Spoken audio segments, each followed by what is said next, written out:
اعوذ باللہ من الشیطان الرجیم بسم اللہ الرحمن الرحیم۔ وظائف فار یو کے معزز سامعین و ناظرین اور امت محمدیہ کی مقدس ماؤ بہنوں، السلام علیکم ورحمۃ اللہ وبرکاتہ۔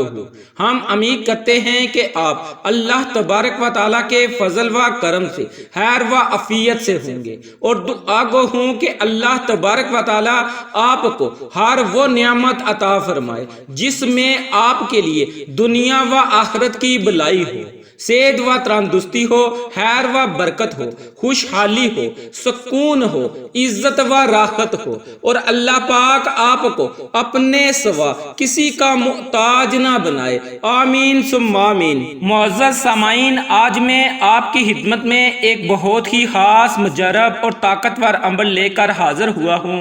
اس عمل کو آپ نے رمضان المبارک کے مقدس مہینے میں کرنا ہے۔ رمضان المبارک کا مہینہ بڑی ہی برکتوں والا، بڑی ہی رحمتوں والا اور بڑی ہی فضیلتوں والا مہینہ ہے۔ الحمدللہ ایک بار پھر رحمتوں کا مہینہ سایہ فگن ہونے والا ہے۔ رمضان المبارک کا مہینہ خیر و برکت والا مہینہ ہے۔ اس مہینے کے بارے میں حضور نبی کریم صلی اللہ علیہ وسلم کا ارشاد ہے۔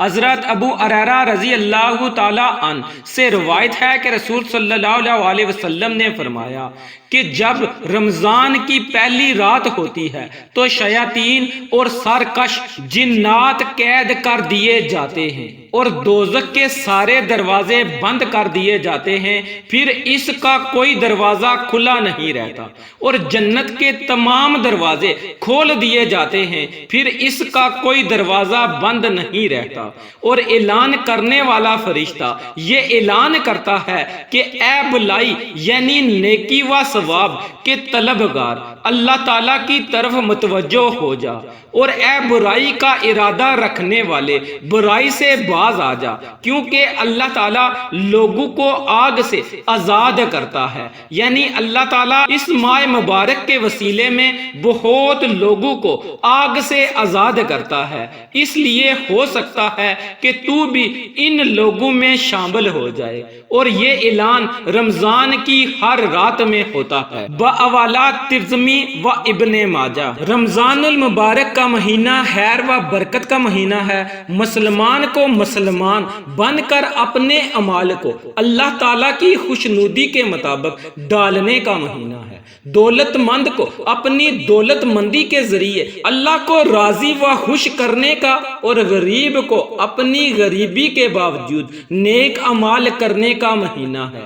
یہ مہینہ آتا ہے تو فضا کو پر نور بنا دیتا ہے، ایمان والوں میں مسرت کی لہر دوڑا دیتا ہے۔ بڑی عمر کے لوگ خلوص اعمال کے ساتھ نیکی پر کاربند ہوتے ہیں، چھوٹی عمر کے بچے ان کو دیکھ دیکھ کر ان کے ساتھ عبادتوں میں شامل ہو جاتے ہیں، اور حتیٰ کہ فجر کی نماز میں بھی شامل ہوتے ہیں۔ رمضان کی برکتوں کا اندازہ لگانا ہے تو اس بات سے لگائیے کہ جب رمضان آتا ہے اللہ تعالیٰ کے حکم سے شیاطین قید سلاسل کر دیے جاتے ہیں، جنت کے دروازے کھول دیے جاتے ہیں، اور دوزخ کے دروازے بند کر دیے جاتے ہیں۔ شیاطین جن کا کام انسان کو اچھے کاموں سے روکنا اور برے کاموں کے سبز باغ دکھانا ہے، اس ماہ میں اس ظالمانہ اور گندے کاموں سے روک دیے جاتے ہیں۔ چنانچہ اس بات کا سب سے بڑا ثبوت یہ ہے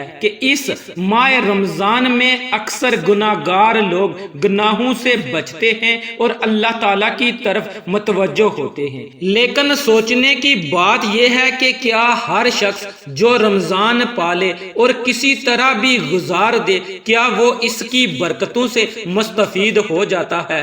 یقیناً ایسا نہیں ہے۔ برکتوں سے اپنی جولیاں تو وہی لوگ بھرتے ہیں جو اس ماہ مبارک کو سوچ سمجھ کر اس نیت سے گزارتے ہیں کہ ان کا نفس پاک ہو جائے اور اس کی کنجی ختم ہو جائے۔ لہٰذا ضروری ہے کہ ہم رمضان سے استفادے کا پکا ارادہ کریں اور عبادت اور مطالعہ قرآن و حدیث کے لیے زیادہ سے سے زیادہ وقت نکالیں۔ اللہ تعالیٰ تمام مسلمانوں کو اس ماہ مبارک سے پوری طرح مستفید ہونے کی توفیق عطا فرمائے۔ سامعین، اب میں آپ کو ان اعمال کے بارے میں بتانے لگا ہوں جو آپ نے رمضان المبارک کے چاند کو دیکھتے ساتھ ہی شروع کر لینے ہیں، اور کوشش کرنی ہے کہ رمضان المبارک کے پورے مہینے میں آپ ان اعمال کو کرتے رہیں۔ یہ اعمال کسی دن کے لیے خاص نہیں ہیں، آپ جیسے ہی رمضان المبارک کا چاند دیکھیں تو آپ ان اعمال کو کر لیں۔ اگر آپ یکم رمضان کو نہیں کر سکتے تو دوسرے رمضان، تیسرے رمضان، حتیٰ کہ جب بھی آپ کو وقت ملے آپ ان اعمال کو کر سکتے ہیں۔ پورے مہینے میں آپ کسی بھی دن اس عمل کو، اس وظیفے کو کر سکتے ہیں۔ بہتر یہ ہے کہ آپ زیادہ سے زیادہ جتنے بھی دن رمضان المبارک میں ان اعمال کو کر لیں تو یہ زیادہ بہتر ہے۔ کوشش کریں کہ آپ پورا ماہ رمضان ان اعمال کو کرتے رہیں۔ آپ نے سب سے پہلا جو کام کرنا ہے وہ یہ ہے کہ جیسے ہی آپ رمضان المبارک کا چاند دیکھیں یا پھر کسی سے سنیں کہ رمضان المبارک کا چاند نظر آ گیا ہے تو آپ نے سب سے پہلے اللہ رب العزت کا شکر ادا کرنا ہے کہ اس نے آپ کو یہ بابرکت مہینہ نصیب فرمایا، اور یہ دعا کرنی ہے کہ اللہ رب العزت ہمیں اس بابرکت مہینے سے زیادہ مستفید ہونے کی توفیق عطا فرمائے، اپنی زیادہ سے زیادہ عبادت کرنے کی توفیق عطا فرمائے۔ پھر اس کے بعد آپ نے 3 مرتبہ یا 7 مرتبہ درود ابراہیمی پڑھنا ہے۔ آپ کوئی چھوٹا درود پاک بھی پڑھ سکتے ہیں، لیکن بہتر یہ ہے کہ آپ درود ابراہیمی پڑھیں۔ اس کے بعد آپ نے 21 مرتبہ سورۃ کوثر کا ورد کرنا ہے، سورۃ کوثر کو پڑھنا ہے۔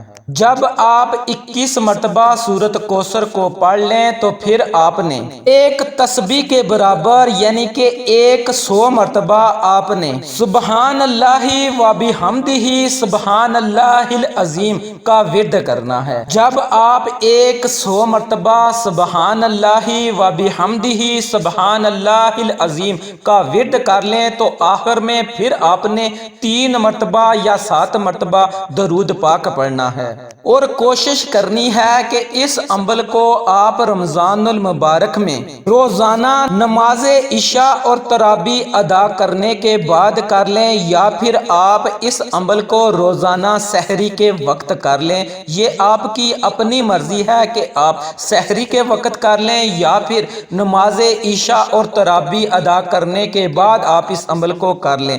جب آپ اس عمل کو کر لیں تو پھر آپ نے اللہ رب العزت سے خصوصی دعا کرنی ہے۔ دعا لازمی کیا کریں، دعا بھی ایک عبادت ہے، اور دعا مانگتے وقت ہچکچاہٹ محسوس نہ کیا کریں، کیونکہ ہو سکتا ہے کہ وہ رب آپ کو تب ہی عطا کرے کہ آپ جب اس سے مانگیں گے۔ تو اس لیے سامعین اپنے رب سے کھل کر مانگا کریں، جتنا آپ اس سے مانگ سکتے ہیں اتنا مانگیں، اور دعا مختصر نہ مانگا کریں، دعا میں بھی وقت لگایا کریں، خشوع اور عذو کے ساتھ مانگا کریں، اور اس امید سے مانگا کریں کہ وہ رب آپ کو ضرور عطا کرے گا۔ اللہ رب العزت سے دعا ہے کہ اللہ رب العزت ہمیں رمضان المبارک میں زیادہ سے زیادہ اپنا ذکر کرنے کی، اپنی عبادت کرنے کی توفیق عطا فرمائے، بالخصوص 5 گانہ نماز ادا کرنے کی